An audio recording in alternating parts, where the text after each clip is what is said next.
2023년 9월 고2 학력평가 26번에서 30번 지문 설명 진행하도록 하겠습니다. 먼저 첫 번째 문단입니다. 우리는 냄새를 어떻게 인식할까? 냄새의 원인이 되는 기체 상태의 분자가 코로 들어온 후 몇 가지 과정을 뇌에 거쳐서 뇌에서 냄새를 인식하게 된다. 과학자들은 분자 구조와 뇌가 인식하는 냄새 사이에 직접적인 관련이 있다고 추측하고 이를 밝히려고 했으나 한계에 부딪혔다.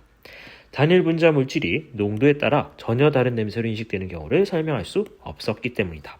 지금까지 읽은 내용을 정리하자면은 냄새를 어떻게 인식하는가에 대해서 궁금증을 가졌고 초기 과학자들은 분자 구조와 뇌가 직접적인 관련이 있을 거라고 전제를 하고 실험을 진행하였지만 농도에 따라서 다른 냄새로 인식되는 경우를 설명할 수 없기 때문에 해당 전제가 틀렸음이 밝혀졌습니다. 이후 다른 감각들은 자극이 전기신호로 바뀌게 인식되는 것이라는 점을 착안하여 후각을 이해하려는 접근이 도입되었다. 20세기 후반에 미국의 과학자인 엑셀과 버그는 냄새 분자를 전기신호로 전환하는 매개체인 후각 수용체를 발견했다. 후각 수용체를 중심으로 후각 자극의 신호 전달 과정을 살펴보자. 그래서 이후 과학자들은 후각 수용체를 이용해서 이 후각 수용체가 분자를 전기신호로 바꾸고 그것을 뇌로 전달한다는 가정을 세워서 이 문제를 해결하려고 하고 있다라고 보시면 되겠습니다. 자, 다음 문단입니다. 코 안의 가장 윗부분인 후각 수용체가 있는 엄지손톱 크기의 후각 상피가 있다. 냄새 분자는 우리가 호흡을 할 때 공기에 실려 후각 상피로 가게 되는데 방향에 따라서 정방향 경로와 역방향 경로가 있다. 전자 전방향 경로는 숨을 들이쉴 때 신체 외부에 있던 냄새 분자가 콧수로 유입되는 경로이고 후자 역방향 경로는 신체 내부에 있던 냄새 분자가 목구멍을 통해 코 뒤로 올라와 숨을 내쉴 때 후각 상피로 도달하는 경로이다.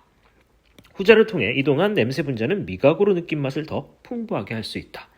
자, 그래서 이 두 번째 문단에서는 후각 상피를 소개하고 있는데 후각 상피로 냄새 분자가 들어가게 되는데 정방향으로 들어가는 경우와 역방향으로 들어가는 경우를 나눠 설명하고 있습니다. 정방향은 외부에 있던 냄새 분자가 들어가는 것이고 그 다음에 역방향은 신체 내부에 있던 냄새 분자가 후각 상피로 전달되는데 이때 미각을 좀 더 풍부하게 느낄 수 있게 하는 효과도 있다라고 설명하고 있습니다. 자, 세 번째 문단입니다. 이러한 경로를 통해 냄새 분자가 도달한 후각 상패는 냄새를 받아들이는 후각신경세포 수백만 개가 밀집해 있다. 세포의 말단에는 가느다란 섬모들이 뻗어나와 얇은 점액층에 잠겨있고 섬모 표면에는 특정한 몇 종류의 분자와 선택적으로 결합하는 막 단백질인 후각 수용체가 점점이 박혀있는데 한 개의 후각신경세포에는 한 종류의 후각 수용체만 존재하고 있다. 그래서 지금까지 읽은 내용을 정리하자면은 후각 상피에는 후각 신경세포가 수백만 개가 있고 그 세포의 말단에는 섬모들이 나와 있습니다. 그리고 그 섬모 표면에는 후각 수용체가 존재하고 있고 이 한 개의 후각 신경세포에는 한 종류의 후각 수용체만 존재하고 있음을 설명하고 있습니다. 냄새 분자는 점액층을 통과하여 후각 수용체가 결합을 하고 대부분의 냄새는 수백 종류의 분자가 포함되어 있는데 이 냄새 분자와 특이적으로 결합하는 후각 수용체가 동시에 활성화된다. 인간은 400종류의 후각 수용체로 1만 가지의 냄새를 맡을 수 있다. 그래서 냄새 분자와 후각 수용체의 결합에 대해서 설명하고 있습니다. 그래서 분자가 점액층을 지나 후각 수용체로 결합하게 되고 그 다음에 다양한 냄새들은 특이적으로 결합하게 되는 후각 수용체와 늘 결합을 하게 된다라고 설명하고 있습니다. 후각 수용체가 활성화되면 후각신경세포의 세포막 안팎에 전압차가 만들어지면서 후각신경세포에서 전기신호가 발생한다. 이 신호는 후각신경세포에서 뻗어나온 긴 돌긴 축삭을 타고 뼈의 구멍을 통해 뇌로 올라가 후각망울에 있는 토리로 전달된다. 자, 지금 내용을 정리하자면은 후각신경세포 안팎에 전압체가 발생하게 되고 그 전압차로 인해서 전기신호가 만들어집니다.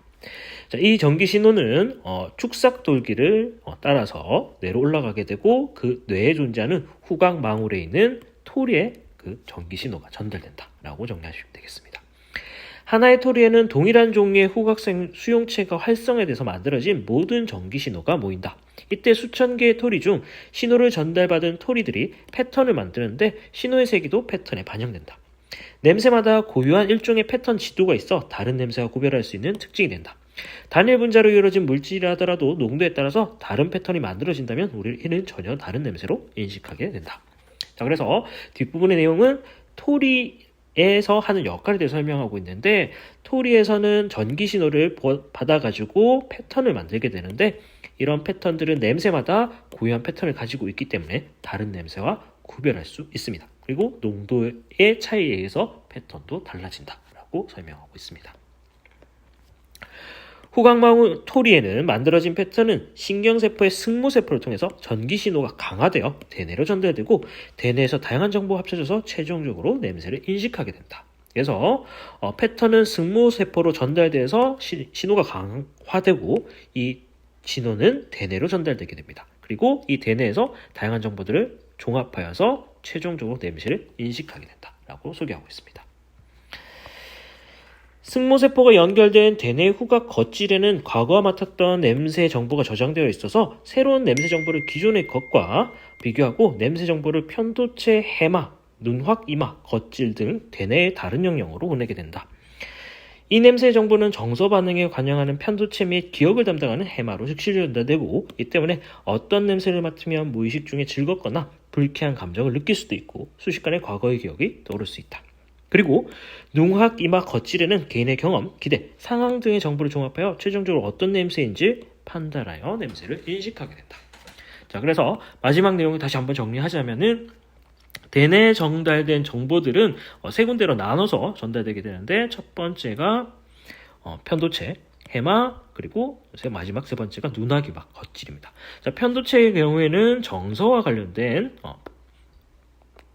부분에 관여를 하고, 그 다음에 해마의 경우에는 기억을 담당하는 영역을 담당하게 됩니다. 그리고 마지막 눈확, 이마, 겉질에 전달되어서 이것이 어떤 냄새인지 판단하게 된다라고 소개를 하면서 글을 마치고 있습니다. 자, 이상으로 2023년 9월 고2 학력평가 26번에서 30번 지문 설명 진행하였습니다.